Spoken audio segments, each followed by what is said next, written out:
ఓం గం గణపతయే నమః. శివాయ గురవే నమః. మనము ఈ 91వ రోజున వేదముతో సమానమైనటువంటి శ్రీ శివ మహాపురాణంలో శివలింగ పూజా విధానం గురించి ఆ తదుపరి అంశములను మనం ఈ రోజున తెలుసుకుంటున్నాం. ఆ శంకర భగవాని యొక్క పూజా విధమంతా కూడా ఏ విధంగా తెలుపబడింది, ఈ రుద్ర సంహితలో సృష్టిఖండంలో తెలిపినటువంటి విధంగా మనం ఈ 91వ రోజును తెలుసుకుంటున్నాం. మరలా బ్రహ్మదేవుడు చెప్తున్నాడు నారదునికి, ఇది బ్రహ్మనాథ సంవాదం ఉపమన్యువు ద్వారా శ్రీకృష్ణ భగవానుడికి తెలిసిందని కూడా మనం తెలుసుకున్నాం. అలా నిత్యము కూడా అనుష్ఠించవలసినటువంటి శివలింగారాధన చేసేటువంటి శుచి శుభ్రతను గురించి తెలుసుకున్నాం. ఆ పూజా కార్యక్రమం ఎలా ప్రారంభించాలి ఈ యొక్క 91 రోజున మనం తెలుసుకుంటున్నామని తెలియజేస్తూ, అలా మనస్సుని సుస్థిరం చేసుకుని పూజాగృహంలో ప్రవేశించాలి శివభక్తుడైనటువంటి వాడు, శివారాధన తత్పరుడైనటువంటి వాడు. పూజా సామగ్రిని తీసుకుని ఒక సుందరమైనటువంటి సముచితమైనటువంటి ఆసనం మీద కూర్చుని ఉండాలి. మొదట నీ ఆసాదులను చేసి మహాదేవుణ్ణి పూజించాలి. ఆ శివారాధన చేసేటువంటి ముందుగా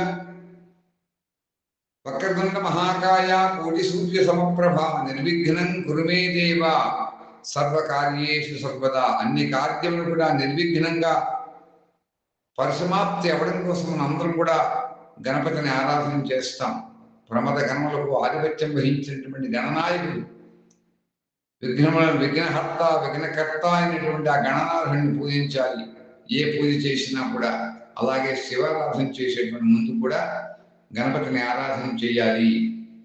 అలాగే ద్వారపాలురైనటువంటి వారిని, దిక్పాలకుల్ని, ఆ అష్టదిక్పాలకుల్ని కూడా ఇంద్ర, అగ్ని, యమ, నిరుతి, వరుణ, వాయువ్య, కుబేర, ఈశాన్య స్థలంలో ఉండేటువంటి దిక్పాలకులు, పెద్దలు ఊర్ధ్వ దిగ్భాగంలో ఉండేటువంటి ఆకాశం, అధో దిగ్భాగంలో ఉండేటువంటి పృథివిని కూడా చెప్తారు. దశ దిక్పాలకులను పూజించేటువంటి విధానం కూడా ఉన్నది. ముఖ్యంగా అష్టదిక్పాలకులను చక్కగా పూజించాలి. తరువాత మనం దైవముకు ఒక పీఠస్థానం కల్పిస్తాం. ఆ పీఠస్థానమును ఎలా అయితే కల్పిస్తామో దాన్ని లేదంటే అష్టదళ కమలం, ఆ అష్టదళ పద్మ కమలాన్ని రూపొందించి పూజాద్రవుని యొక్క దగ్గర కూర్చోవాలి. మనం ఆ కమలం మీద ఏదైతే మనం అష్టద్రవం యొక్క పూజ అష్టదళ పద్మాన్ని వేస్తామో ఆ కమలం మీద దేవదేవుడు, భగవంతుడైనటువంటి ఆ శివ మహాదేవుని యొక్క లింగమును కానీ, ఆకారంలో ఉండేటువంటి విగ్రహమును కానీ దాని మీద మనం ఆశీర్వదన చేయాలి. చేసి 3 మార్లు అంటే 3 సార్లు ఆచమనం చేయాలి. కేశవాయ స్వాహ, నారాయణాయ స్వాహ, మాధవాయ స్వాహ అని ఇలా 3 సార్లు కూడా ఆచమనం చేసి మరలా 2 చేతులను కూడా కడుక్కోవాలి. 3 మార్లు ప్రాణాయామం చేయాలి.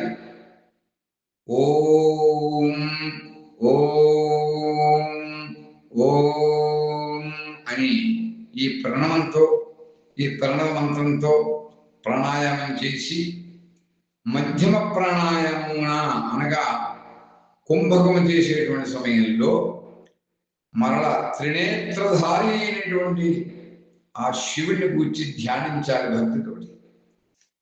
ఆ స్వామికి సద్యోజాత, వామదేవ, అఘోర, తత్పురుష, ఈశాన ముఖములు అని 5 ముఖములు ఉంటాయని మనం ఇంతకు ముందు కూడా చాలాసార్లు తెలుసుకున్నాం.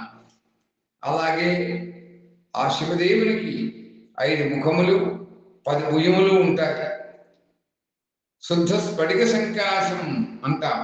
శుద్ధ స్ఫటికముతో సమానమైనటువంటి ఉజ్వలం కాంతివంతుడు, సకల ఆభరణములతో కూడా అలంకరింపబడినటువంటి శోభితమైనటువంటి శ్రీయంగములతో శోభిల్లుతూ ఉంటాడు. వ్యాఘ్ర చర్మాంబరాన్ని, వ్యాఘ్ర చర్మాన్ని కప్పుకొని ఉంటాడు. అలా ధ్యానించి నాకు కూడా ఇట్టి రూపం సమకూర్చవలసింది, తన్మే మన శివ సంకల్పమస్తు. అందుకనే మనం కూడా ఆ శివుని యొక్క రూపాన్ని మాకు కూడా సమకూరాలని భావన చేయాలి. అటువంటి భావన చేస్తూ మానవుడు శాశ్వతంగా తన పాపములను మనస్సు చేత భస్మం చేసుకోవాలి.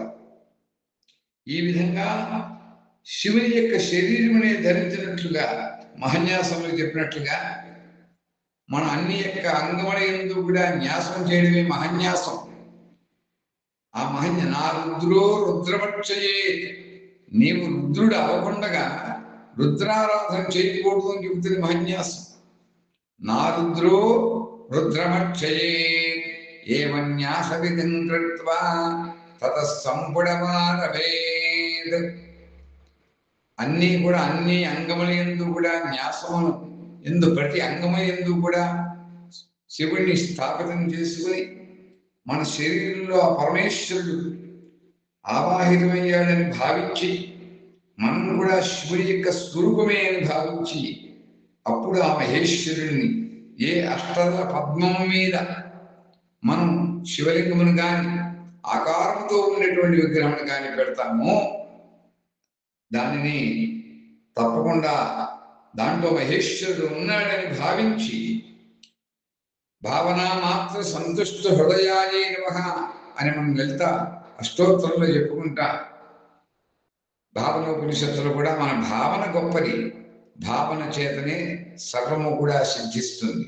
అంచేత భావన చేత మనం పూజించేటువంటి లింగమునందు కానీ లేక ఆకారంతో ఉంచినటువంటి బింబమునందు కానీ సాక్షాత్తు 5 ముఖములు కలిగినటువంటి ఆ పరమేశ్వరుడు దశభుజధారి శుద్ధ స్ఫటిక సంకాశ స్వరూపుడి చక్కటి ఆ స్వరూపాన్ని కాంతివంతుడైనటువంటి సకల ఆభరణములతో అలంకరింపబడినటువంటి శ్రీయంగములతో శోభిల్లించేటువంటి వ్యాఘ్ర చర్మాంబరధారి దిగంబరుడు, దిక్కులే అంబరముగా కలిగిన వాడని, దిక్కులే లేనివాడని అర్థం కూడా ఉన్నది.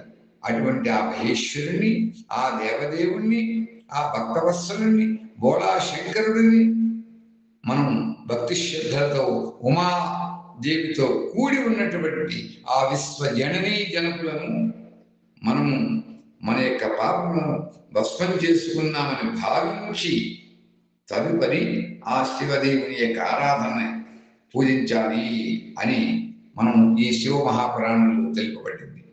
అలాగే శరీరమును కూడా శుభ్రము చేసుకుని మూలమంత్రమును క్రమంగా న్యాసం చేయాలి. ఇక్కడ మూలమంత్రము అంటే మనం శరీరమును కూడా శుద్ధి చేసుకోవాలి. పంచాక్షరి మహామంత్రంతో కూడా శుద్ధి చేసుకోవచ్చు. ఓం నమః శివాయని లేక సర్వత్రా ఉండేటువంటి ప్రణవము కూడా అన్ని చోట్ల వ్యాపించబడి ఉన్నటువంటి ఓంకారంతో కూడా మనం స్వరంగ న్యాసం చేసుకోవాలి.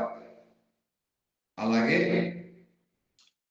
ఓం ఆద్యేత్యాది రూపంతో ఆ సంకల్ప వాక్యాన్ని ప్రయోగించి ఆది అంతంలో ఉండేటువంటి ఆ ఓంకార ప్రణవ మంత్రంతో ఓం నమః శివాయ అనేటువంటి మంత్రంతో కూడా ఈ సంకల్ప వాక్యాన్ని ప్రయోగించేసి మనం అప్పుడు ఆ భూతశుద్ధి జరిగినట్టుగా భావించి ఆ పూజా స్థలము అదంతా కూడా ఆ మంగళకరమైనటువంటి ఆ పూజాద్రవ్యాలను కూడా శుద్ధిగా ఉన్నాయని చెప్పి భావించి మనం పూజను ఆరంభించాలి. ఆ పిమ్మట మహేశ్వరుడికి మనం పాద్యము వారి పాదములు కడిగినట్టుగా వారికి అర్ఘ్యమిస్తున్నట్లుగా ఆ దేవదేవుడు ఆ విశ్వజననీ జనకులకు ఆచమనం కొరకు కూడా మన పాత్రలని సిద్ధం చేసుకోవాలి. అలా బుద్ధిమంతుడైనటువంటి పురుషుడు, శివారాధన తత్పరుడు, శివ పూజ ఎందు వాత్సల్యం చెయ్యాలనేటువంటి ఉత్సాహం కలిగినటువంటి సాధకులు విధిపూర్వకంగా వివిధములైనటువంటి 9 కలశములను కూడా స్థాపించాలి. ఆ కలశములను దర్భలచే కప్పి ఉంచాలి. ఆ దర్భలతోటే వాటి మీద జలాన్ని ప్రోక్షణం చేస్తూ ఉండాలి. ఓమాపోహిష్టామయోపవస్థాన పూర్ణేదధాతన మహేరణాది దక్షసే యోగస్యపదమో నమస్తస్య భాగైతే హనః ఉషతీర్వమాతరః తస్మారంగమామవో యశ్చక్షయా జన్మధా ఆపోజనేధాతనః అని ఆ మంత్రంతో కానీ, ఓం నమ శివాయ అనే మంత్రంతో కానీ, అయితే సర్వత్రా వ్యాపించి ఉండేటువంటి ఆ యొక్క ఓంకార ప్రణవమంత్రంతో కానీ మనం చక్కగా ఆ దర్భంతో అన్ని చోట కూడా జలమును అంటే నీటిని ప్రోక్షణం చెయ్యాలి. దాని తర్వాత ఆ 9 పాత్రలను కూడా చల్లగా ఉండేటువంటి శీతల జలమును పోయాలి. తర్వాత బుద్ధిమంతుడైనటువంటి పురుషుడు అన్నింటినీ కూడా మన బుద్ధి చేత పరీక్షించి ప్రణవమంత్రం ద్వారా వాటిలో ఈ ఏ ద్రవ్యములు ఈ శివ మహాపురాణంలో చెప్పారో ఆ యొక్క అభిషేకములకు కావలసినటువంటి శివ పూజకు కావలసినటువంటి ఆ ద్రవ్యములను ఆ 9 పాత్రల యందు కూడా ఉంచాలి అని చెప్పారు. అలాగే మల్లి పువ్వులు, పటిక బెల్లము, కర్పూరము, మర్రి ఊడలు, తమాలములను బావుగా దంచి చూర్ణం చెయ్యాలి. ఆ యొక్క చూర్ణమును అలా ఆచమన పాత్ర యందు ఉంచుకోవాలి. యాలకులు, చందనము ఆ 9 పాత్రల్లో కూడా వేయాలి. అలా దేవాదిదేవుడైనటువంటి మహాదేవుని యొక్క పార్శ్వభాగమున నందీశ్వరుని పూజించాలి. నందీశ్వర నమస్తుభ్యం సాంబానంద ప్రదాయక శివ పూజాం కరిష్యామి అనుజ్ఞాం దాతుమర్హసి.